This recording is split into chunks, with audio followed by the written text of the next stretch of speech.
नमस्कार। गुजरात में चुनाव है और जब जब चुनाव होते हैं तब हमको भी लगता है कि उसका विश्लेषण होना चाहिए, क्योंकि राजसमंद एक्सप्रेस तो शुरू ही चुनावी दौर में हुआ था। तो अब लगता है कि देश में कहीं भी चुनाव हो तो कम से कम एक दो वीडियो तो उस पर हमको बनाने चाहिए। मगर इस बार तकलीफ ही हो गई, क्योंकि जब यूपी का चुनाव था तब तो वहाँ की इतनी खबरें आती थी, इतनी उठापटक, उसमें भारी जो भी हल्ला गुल्ला, चुनावी भागदौड़, तमाम चीज़ें हमारे पास पहुँचती थी। तो उस वक्त विश्लेषण के वीडियो बनाने थोड़े फिर भी आसान थे।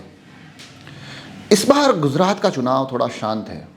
खबरें जो छन छन कर हम तक आनी चाहिए, खबरें जो एक वातावरण बनाती है राजनीतिक, वो खबरें, वो वातावरण बन नहीं पा रहा है। पिछली बार जबकि ये चुनाव हुआ था तब तो बड़ा ही घमासान हुआ था। भारतीय जनता पार्टी और कांग्रेस में बड़ी कांटे की टक्कर थी और भारतीय जनता पार्टी उस वक्त हालांकि सरकार तो बना ली मगर 100 से अंदर आ गई थी। तो इस बार ऐसा लग रहा था कि इस बार का चुनाव होगा तो बड़ा ही पुरजोर और बड़ी बुलंद तरीके से लड़ा जाएगा, मगर ऐसा नज़र नहीं आ रहा है। खैर, असल आकलन तो हम नहीं कर सकते, हम वहाँ से काफ़ी दूर बैठे हैं, मगर हमारे यहाँ के कई नेता वहाँ पर है। तो हमने कहा यार उनसे बात करते हैं ना, वो हमको बताएंगे कि एक्चुअल में स्थिति वहाँ पर है क्या। हालांकि भारतीय जनता पार्टी और कांग्रेस दोनों के नेताओं से वहाँ का हल्की फुल्की जानकारी ली है, वो आपको सुनाएंगे। दोनों ही अपनी अपनी जीत के दावे कर रहे हैं, मगर एक बात तो है, इस बार चुनाव भारतीय जनता पार्टी बिल्कुल नरेंद्र मोदी के चुनाव जो एक उनका तो घर है ये, तो उनके चेहरे पर लड़ रही है और नरेंद्र मोदी भी बड़ी पुरजोर और बुलंद तरीके से पूरे चुनावी वातावरण को मोदीमय करने की कोशिश कर रहे हैं। लगातार रैलियां कर रहे हैं और तमाम राजनीतिक दाव पेच के सहारे सत्ता में एक बार पुनः वापसी की तमाम कवायदें चल रही है। कांग्रेस थोड़ी सी अलग रणनीति दिखा रही है। कांग्रेस हालांकि बताया जा रहा है कि ग्राउंड लेवल पे तो सक्रिय हैं, उनके जो स्थानीय नेता है वो उसमें किस प्रकार से चुनाव को लड़ा जाए, विधानसभा से विधानसभा, प्रत्येक विधानसभा के हिसाब से रणनीति बनाकर आगे चल रहे हैं। ग्रामीण क्षेत्रों पर ज़्यादा फोकस कर रहे हैं और सबसे बड़ी बात, राहुल गांधी इस पूरी पिक्चर में नहीं दिखाई दे रहे हैं। हालांकि वो इन दिनों भारत जोड़ो यात्रा में है, उस पर भी एक एपिसोड में बहुत जल्दी लेके आऊँगा। मगर बार बार अखबारों की खबरों के माध्यम से, कुछ अलग आकलन के माध्यम से बताया जाता है कि इस चुनाव को राहुल गांधी और नरेंद्र मोदी का एक दूसरे के खिलाफ नहीं बनाना चाहती है कांग्रेस, क्योंकि नरेंद्र मोदी का घर है। तो फिर वहाँ फिर इस एक टक्कर के बाद नरेंद्र मोदी को लाभ मिलना तय था। तो ये भी अच्छी रणनीति हो सकती है, मगर ये देखने वाली बात होगी कि वो ग्राउंड लेवल पर कितना मजबूती के साथ लड़ रहे हैं। और सबसे जो इस चुनाव का रोचक पहलू वो है आम आदमी पार्टी। वो भी इस बार चुनावी मैदान में, और वहाँ पर उनके तमाम बड़े नेता, जिसमें कि अरविंद केजरीवाल, और अभी तो उनके पास एक राज्य और भी है पंजाब, वो मुख्यमंत्री जी लगातार भगवंत मान और अरविंद केजरीवाल वहाँ रैलियाँ कर रहे हैं। वो दूसरे बड़े नेता भी डटे हुए हैं। डोर टू डोर कैंपेनिंग जो आम आदमी पार्टी का हमेशा से एक कारगर पैटर्न रहा है चुनाव का, उसको यहाँ पर भी अप्लाई किया जा रहा है। और मज़े की बात यह है कि आम आदमी पार्टी के अरविंद केजरीवाल कह रहे हैं भैया हम बड़े ही मजबूती के साथ चुनाव लड़ रहे हैं, सरकार बना ले तो कोई बड़ी बात नहीं है। और कांग्रेस तो बिल्कुल जमानतें जब्त होने वाली है। टक्कर ही भाजपा और आम आदमी के बीच में। उधर कपिल मिश्रा, उन्होंने कहा है कि भैया ये तो एक भी सीट नहीं लाएगी, ये मैं लिख के देता हूँ। तो तमाम तरह के दावे इसको भी लेकर लग रहे हैं।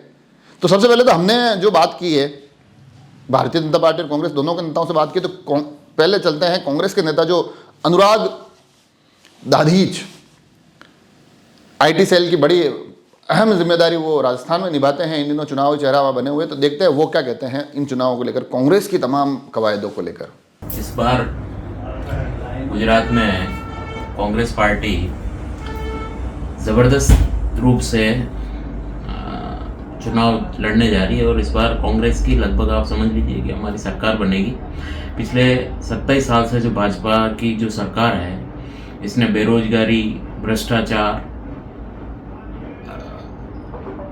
सब सारी हदें पार कर दी। और महंगाई से इतने त्रस्त है यहाँ के लोग कि उनके पास कोई रास्ता नहीं है। कई बार लोग आंदोलन कर रहे हैं, कई प्रकार की विरोध प्रदर्शन कर रहे हैं, पर सरकार के कान पे जूं नहीं रेंग रही। तो इसलिए मेरा ये कहना है कि भाई इस बार लोगों के मन में ज़बरदस्त रूप से आक्रोश है सत्ताधारी पार्टी के खिलाफ। और इस बार कांग्रेस पूर्ण बहुमत से गुजरात में सरकार बनाएगी, सीटें आएगी।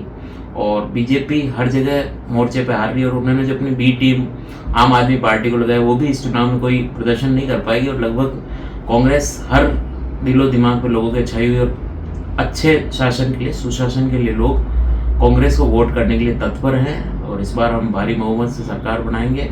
ये चुनाव जीतने जा रहे हैं। तो ये थे अनुराग जी। अब अनुराग जी से बात हो गई कांग्रेस का, उन्होंने बड़े कह दिया कि बिल्कुल भारतीय जनता पार्टी से लोग नाराज है और हम चुनाव जीतने जा रहे हैं। तो अब हमने सोचा भारतीय जनता पार्टी से भी बात कर लेते हैं। और भारतीय जनता पार्टी का एक चेहरा जो, हालांकि काफ़ी चेहरे वहाँ पर सक्रिय है, मगर एक चेहरा ऐसा है जो वहाँ न केवल सक्रिय है बल्कि वहाँ काफ़ी लंबे समय से गुजरात की राजनीतिक मिजाज को भांपते आए हैं, क्योंकि वहाँ व्यावसायिक रूप से वो सक्रिय हैं। राजसमंद में भी वो, अगर नाथद्वारा विधानसभा में बड़ी सक्रिय चेहरा है, उनकी यहाँ पर भी भागदौड़ बता रही है कि 2023 उनकी निगाह में है। मगर 2022 के गुजरात चुनाव को लेकर मदन सिंह चौहान, भारतीय जनता पार्टी के नेता, जिनका व्यवसाय भी गुजरात में ही है ज़्यादातर, उनका क्या कहना है वो भी सुनिए। गुजरात के चुनाव को देखकर क्या लग रहा है आपको? गुजरात में हुक्म कि मैं वहाँ जा रहा हूँ, घर घर हम भी जा रहे हैं, वहाँ देख रहे हैं वहाँ का माहौल है। लोगों के बीच में एक ही है हमारे, तो मोदी जी है और बहुमत की सरकार बनने जा रही है। वहाँ 130 से 140 सीटें की सरकार बन रही है। वहाँ पर अब लोग इस बार कह रहे हैं कि आम आदमी पार्टी भी टक्कर में है। मेरे को तो ऐसा कुछ लगा नहीं है। आम आदमी को बिल्कुल आप मुझे तो बिल्कुल आम आदमी पार्टी का कुछ लग नहीं रहा है। तो वहाँ इतने सालों से भारतीय जनता पार्टी शासन कर रही है, उसके बावजूद भी आप कह रहे हो कि बिल्कुल एक तरफा सरकार आ रही है, ऐसा क्यों? भारतीय जनता पार्टी की सरकार बनने का कारण कि एक तो गुजरात में व्यापारियों को लेके इतने खुश है व्यापारी कि यार पहले तो कब कर्फ्यू लग जाएगा पता नहीं चलता था उनको, और जल्दी जल्दी दुकानें बंद करके भागना पड़ता था। 27 साल से आपने देखा है गुजरात में कभी कर्फ्यू लगा है? आपने सुना है क्या? इसलिए गुजरात में तो बीजेपी सरकार है, तो व्यापारियों के लिए तो बहुत शांति बनी हुई है।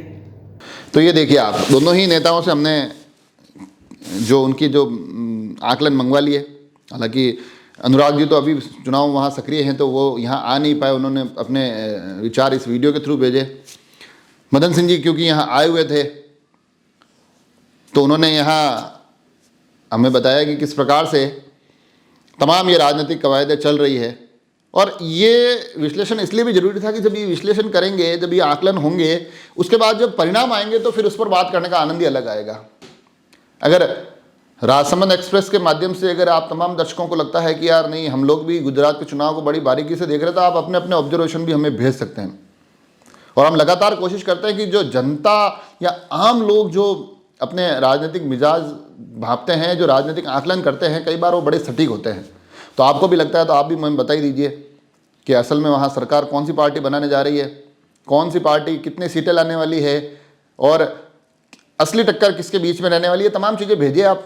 अगर आपके आकलन सटीक होंगे तो फिर हम किसी जो परिणामों के बाद का एक वीडियो बनाएंगे तो उसमें आपका भी जिक्र करेंगे कि साहब, राजसमंद एक्सप्रेस या गुजरात के तमाम बड़े बड़े नेताओं के दावे तो अलग बात है, हमारे राजसमंद के आम जो लोग हैं वो भी बड़े बेहतरीन दावे करते हैं, तो वो भी आप तक पहुंचाएंगे। मगर अब देखना रोचक होगा कि गुजरात के इस चुनावी त्रिकोण के समाप्त होने के बाद, इन दोनों चरणों की चुनावी जो कवायदे ख़त्म होने के बाद, वोटिंग के बाद जब पेटियां खुलती है, जब परिणाम सामने आते हैं, तो इस बार गुजरात का सिरमौर कौन होता है। जुड़े रहे राजसमंद एक्सप्रेस से। धन्यवाद।